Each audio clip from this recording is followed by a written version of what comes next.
pernyataan bernada ancaman kepada Presiden Joko Widodo ditangkap polisi pagi tadi di Kabupaten. Polisi juga menyatakan bahwa membenarkan bahwa rekaman tersebut terjadi pada saat demonstrasi yang Eksekusi sepertinya makin tidak bisa dihindari. Para pembenci Pak Jokowi makin kelojotan dan makin kelimpungan karena ini sudah sangat-sangat berbahaya, di mana ada seorang orator demo yang memang menggunakan kata-kata yang mengarah kepada indikasi ancaman yang sangat serius terhadap Presiden ke-7 Republik Indonesia, yakni Pak Joko Widodo, yang tentunya ini mendorong warganet yang sangat geram meminta aparat yang berwenang untuk menindak tegas oknum tersebut. Nah, kalau Anda sendiri bagaimana? Apakah setuju ditindak tegas atau justru tidak? Nah, maka dari itu, ayo deh kita analisa lebih dalam. Saya ini orang kampung, saya bukan siapa-siapa, yang menilai bukan saya. Tahun 2026 ini, sampai hari ini, saya nobatkan kalimat Pak Jokowi sebagai cara menjawab kritik paling top sejauh ini.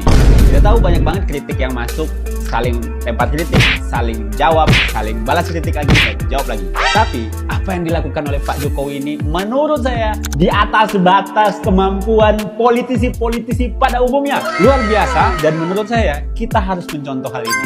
Ketika kita diserang, dimaki-maki habis-habisan, jawab dengan sangat sopan. Mantep Pak Jokowi, full respect. Politik semenit, gak usah berbelit, jangan lupa follow, thank you. Wasinambela hancurkan penelitian Roy Suryo yang dibangga-banggakan itu. Semua ditelanjangi di debat rakyat bersuara iNews PV. Roy Suryo hanya terdiam dan menangis, mungkin dalam hati menyesal. Tapi nasi sudah menjadi bubur, dan nasib Roy Suryo harus menghadapi tuntutan hukuman yang tidak main-main. Karena Roy Suryo juga merupakan residivis atau orang yang sudah pernah dipenjara. Skripsi kebetulan saya melihat langsung. Melihat langsung? Skripsi Pak Jokowi ada 2 di perpustakaan. Ya. Skripsi teman-temannya ada ratusan. Ya. Anda dosen UGM sekarang ya? Ya, dulu saya dosen di UGM dan sekarang masih sering. Dan Anda alumni UGM juga? Saya alumni UGM. Baik. Nah, yang mau saya jelaskan. Fakultas apa dulu? Saya Fakultas Teknik. Teknik. Ya, Fakultas Teknik. Yang perlu saya jelaskan karena saya melakukan survei langsung ke perpustakaan sebelum kasus ini masuk ke kepolisian, ya. Dan saya juga men-sharing informasi ini kepada Rismon dan kawan-kawan, ya. Jadi di perpustakaan dan sekarang itu juga sudah disita sebagian oleh kepolisian. Lo ya bener tayang kan, lah makane ra usah sok-sokan nyekelimik ora sih halal darah Jokowi, halal darah Jokowi. Ledalah mari ngono ape ono sing laporno warganet netizen ape dilaporno netizen. Le ra iso turu. Bener toh, mending tengok-tengok omah, ngopeni anak, ngopeni bojo, ngono lho yuyu. Uri Baret. Dengar kabar katanya dia sudah dilaporkan ke Polda Metro Jaya. Sudah ada beberapa teman relawan yang melaporkan dia ke Polda Metro Jaya. Ayo, gimana Uri Baret? Pokoknya ku bilang sama kau, kita viralkan ini sebelum kau masuk penjara, harus viralin terus. Banyak orang yang bilang, ya kan, Opung Parvila gak usah diangkat-angkat, nanti keerakan dia dapat popularitas. Bodoh amat. Gak apa-apa dia masuk dapat popularitas, yang penting masuk penjara. Uri Baret.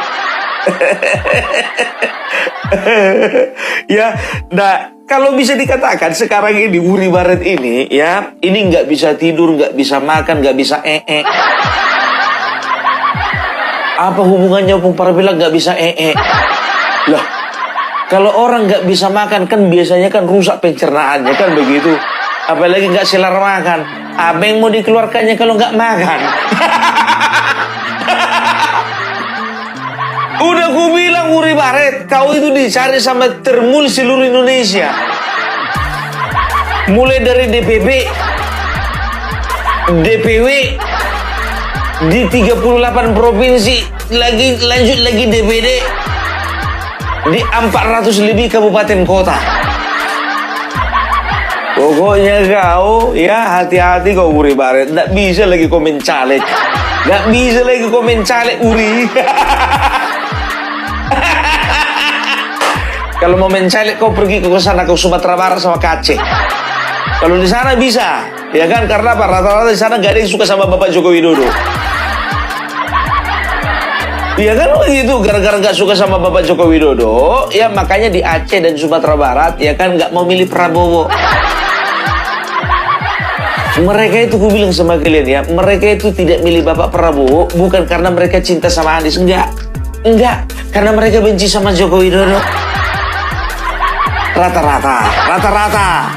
Nah ini kan fakta, ada angka-angkanya toh.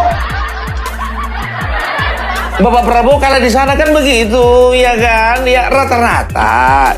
Bung Farah bilang, kenapa manusia sampah kayak gitu kau lempar ke Sumatera Barat dan juga ke Aceh? Sumatera Barat dan Aceh itu adalah daerah atau tempat yang betul-betul bermartabat.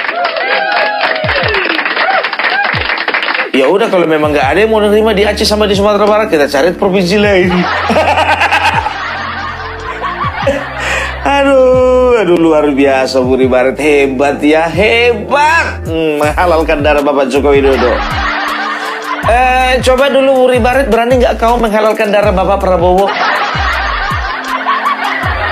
Kau dari mana sih datangnya? Dari Thailand ya? Hai Mimi ha. Tapi betul lah gue bilang sama kalian, rata-rata ya perempuan pingin punya Roy Suryo dan juga anak-anak abang kayak gini modelnya semua. Aku ada kumpulan videonya biar tahu kalian ya. Ada Ibu Mary, ada Kurnia, ada Tarwiyah, termasuk ada Uri Barit ini. Ini ada apanya? Apa namanya? Ada kompilasinya. Ada kompilasi. Teman sudah menyaksikan ya bagaimana perseteruan antara Refly Harun versus Bang Jamara Girsang ya.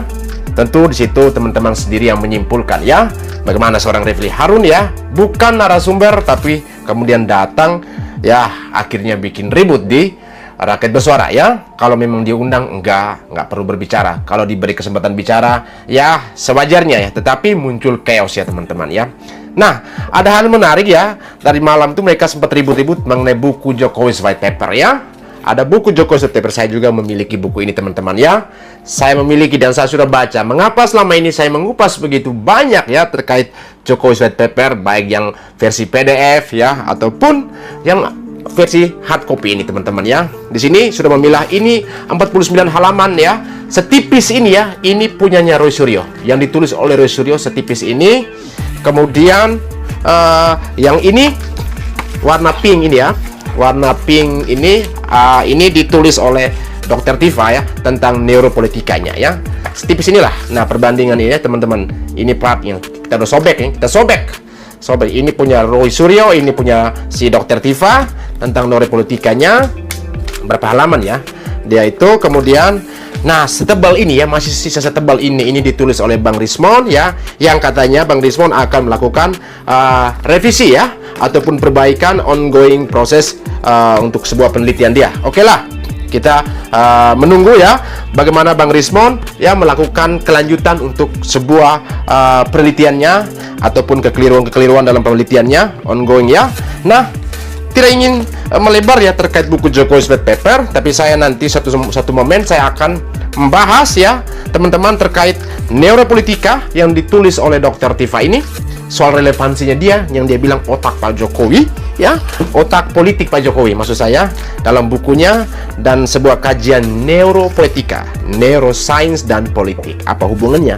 Tetapi untuk Roy Suryo semalam itu dia nggak bisa jawab tentang ini, telematikanya nggak ada. Kemarin Mosato sudah menghadirkan satu narasumber ya, pakar IT ya. Coba kalian lihat dua episode sebelumnya itu, di situ sudah sangat detail ya bagaimana seorang pakar IT Bang Ferdi menjelaskan soal telematika ya, dan beliau praktisi IT, paham betul itu.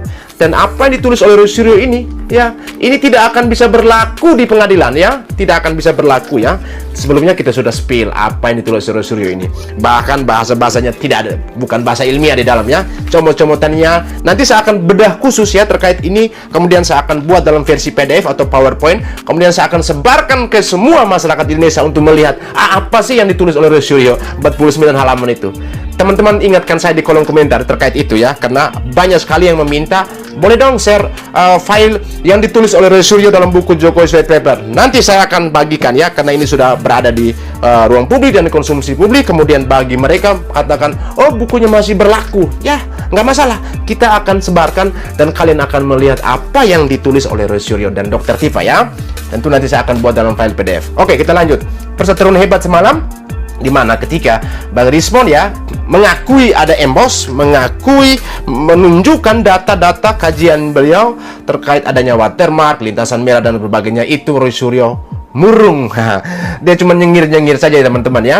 Kemudian keberlanjutannya ya, ada hal yang aneh, bukan aneh ya, ada hal yang mengejutkan juga, bahwa diduga ya bahwa Bang Rismon mengungkap bahwa ada orkestrasi yang dilakukan oleh seseorang yang berinisial AS, itu Abraham Samad ya. Ini mau satu bukan melakukan sebuah tuduhan, tetapi menyambung ya, menganalisis apa yang dikatakan oleh Rismon ya, apa yang dikatakan oleh Bang Rismon terkait keterlibatan Abraham Samad. Nah, kita tahu bersama Abraham Samad ini sebelumnya dia masuk dalam 12 terlapor, kemudian dia bebas ya, tidak masuk dalam kategori klaster. Dengar-dengar katanya akan ada klaster 3, di mana klaster 3 itu siapa-siapa nanti ya, ada klaster 3 yang menyusul menjadi tersangka. Katanya ya, kita dengar simbang siur, karena waktu itu disampaikan oleh Bang Arif Iksan ya, ketika di Polres Metro Jakarta Selatan, beliau menyampaikan, Musatu, ini nanti akan ada klaster 3 siapa? Katanya orang-orang yang berurusan dengan media dalam kubunya mereka. Kita nggak tahu siapa ya, kita nggak tahu, tapi pada prinsipnya kita menunggu pengumuman resmi dari pihak Polda Metro Jaya.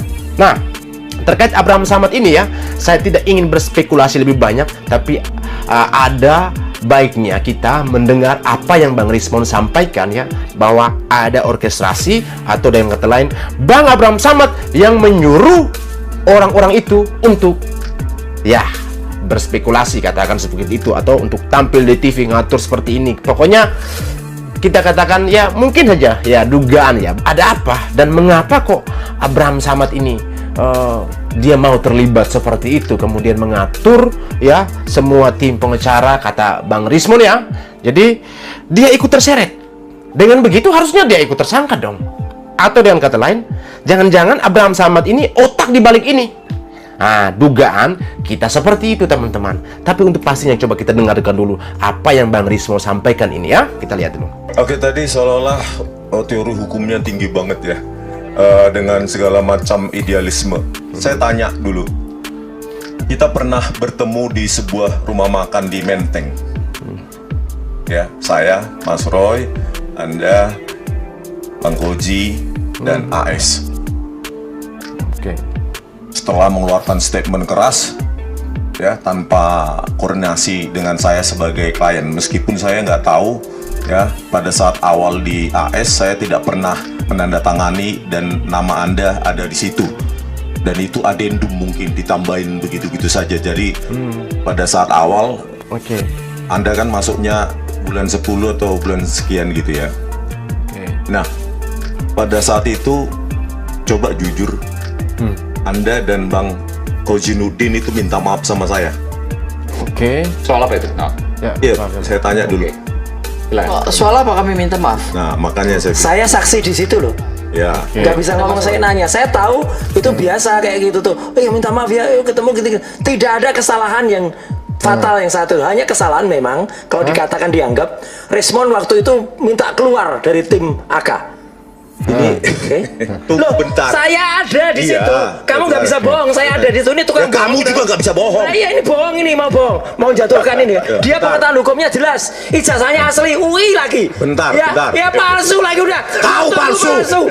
Dokter palsu udah. Zong, udah nggak usah bicarakan lagi nih, Zong. Roy, kau jawablah. Nah, pada saat ini itu, mau menjatuhkan Gafur, nggak bisa. Saya ada di situ. Ada Bang. Nah, pada saat itu klarifikasi nanti. Berdua minta maaf pada saya. Kami tampil di TV itu, kami minta maaf, kami keras tanpa koordinasi karena itu disuruh AS. Benar nggak? Ini poinnya. AS itu siapa sih? AS siapa tuh? Sebenarnya namanya AS siapa? Namanya Abraham Samad ya. Oh, ini baru pertama kali nih. Enggak, coy. Sebentar. Minta maaf. Ayo. Jadi maksud saya begini, Ayo. ya. Bentar, Bang. Keluarlah ke dari kandang. Saya klarifikasi. Nggak apa, nanti mungkin next kita bisa undang juga Bang Abraham Ya, Samad. oke, Bang Abraham Samad harus hadir. Ya. Abdul Ghafur dan Kozinuddin, pengacara. klien saya siap dipenjara sampai 100 tahun. Iya. Kan ada itu. Saya pernah dengar itu. Di televisi ya. Saya pernah dengar. Saya secara pribadi tidak pernah ngomong gitu. Jangan membangun narasi di luar konteks. Terkait Abraham Samad itu apa maksudnya? Nah, ternyata mereka minta maaf sama saya. Mereka mengatakan itu di televisi, gas terus, parah terus. Itu ada yang nyuruh. Oh, siapa yang bilang itu?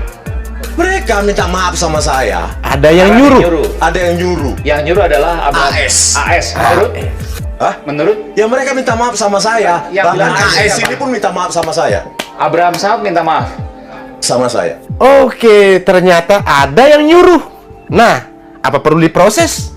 Karena ini sudah menimbulkan kegaduhan, keributan, ya. Jadi yang menyuruh itu apakah harus diproses?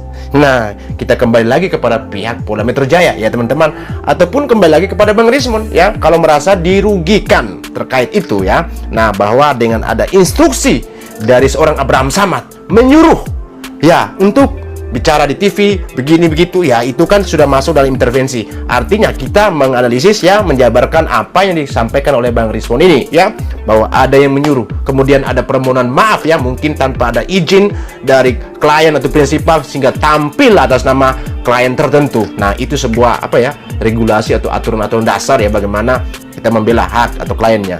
Kemudian tadi menyinggung soal siapa Ahmad Kozinuddin, ya, yang katanya sebagai pengacara, ya, harus membela klien, harus, tapi kelihatannya, ya, bahwa Kozinuddin ini pernah mengucapkan, ya, narasi bahwa kliennya rela penjara 100 tahun. Itu saya pernah dengar. Nanti saya akan cari. Nanti ini utang untuk saya akan temukan video tersebut di salah satu televisi, ya, kalau nggak salah, entah di TV One atau di Kompas, ya. Waktu itu saya ingat persis. Coba nanti saya akan cari referensi videonya, teman-teman, ya. Mungkin waktu berhadapan dengan Pak Norman, kalau nggak salah, ya, kalau nggak salah. Tapi saya akan coba ulas lagi, cari tahu lagi. Tapi saya menemukan salah satu bukti di mana Ibu Elidanetti, ya, mengungkapkan itu di cumi-cumi, ya. Ada ini, teman-teman perhatikan ini.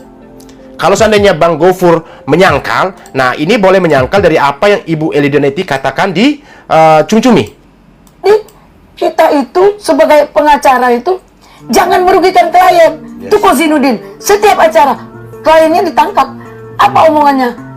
Kalau memang ijazah itu asli, biar aja klien saya ditahan 100 tahun.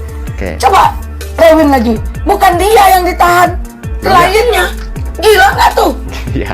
Dan ibu menyelamatkan klien. Saya menyelamatkan klien. Iya dong. Dan hari ini pun sama. Dan kami juga tidak terlalu peduli putusan pengadilan seperti apa. Juga tidak terlalu peduli putusan pengadilan seperti apa. Jadi dia tidak peduli dengan putusan pengadilan seperti apa. Kan aneh, bin ajaib. Loh, kalau seandainya putusan pengadilan itu, ya, bahwa nanti Roy Suryo harus dipenjara, Dr. Tifa harus dipenjara. Anda ini advokat atau calo yang menjerumuskan orang untuk masuk ke penjara? Nah, perlu dipertanyakan, ya, Anda sebagai seorang advokat, ya, Kozinuddin. Ada juga, saya juga menemukan video, ya, Anda bahkan meremehkan masa tahanan, ya, bilang kayak, kan cuma 9 bulan, ya, kan cuma 4 tahun. Ada video, nanti di episode berikut saya akan tayangkan, ya, sehingga bisa membantah apa yang dibela-bela oleh si Ghafur itu, ya, bahwa tidak ada koordinasi. Ya, terserahlah, saya nggak mau ambil pusing soal tidak ada koordinasi itu. Tetapi ada pernyataan di ruang publik, ya, di mana yang Bang Rismon sampaikan itu benar. Artinya ada juga yang tahu, Ibu Elidanetti. Itu buktinya. Nah, maka Bang Rismon bilang ini orang sok pintar, sok ngajar, dihajar oleh si Bang Jamada Girsang tadi malam, kan, ya, soal senioritas, ya, soal bagaimana, pokoknya lah, itulah bagaimana mereka mau mendedikasikan diri sebagai advokat dalam hal ini membela Roy Suryo. Silakan. Tapi ingat, jangan menegasikan atau jangan mengingkari apa yang sudah pernah terucapkan.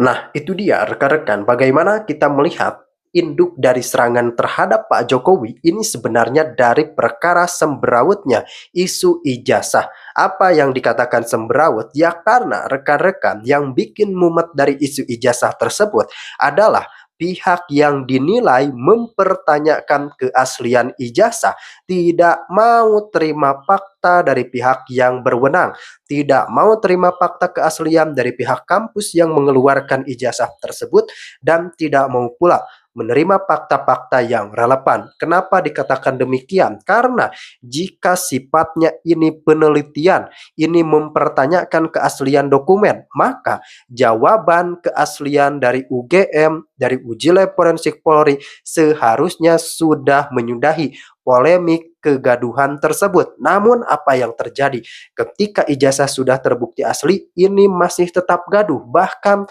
ada demo lanjutan. Ini kan menimbulkan banyak pertanyaan. Ini tujuannya murni meneliti atau menciptakan kegaduhan. Dan kita melihat bagaimana para tersangka faktanya pada saat ini seperti tengah kelimpungan. Karena pada gelar perkara khusus mereka sudah diperlihatkan ijazah tersebut, dan tentu saja ijazah memang sudah ditunjukkan. Maka dari itu sebenarnya sekarang tidak ada alasan lagi untuk meributkan isu ijazah, namun yang perlu menjadi fokus utama adalah bagaimana kejelasan hukum bagi para tersangka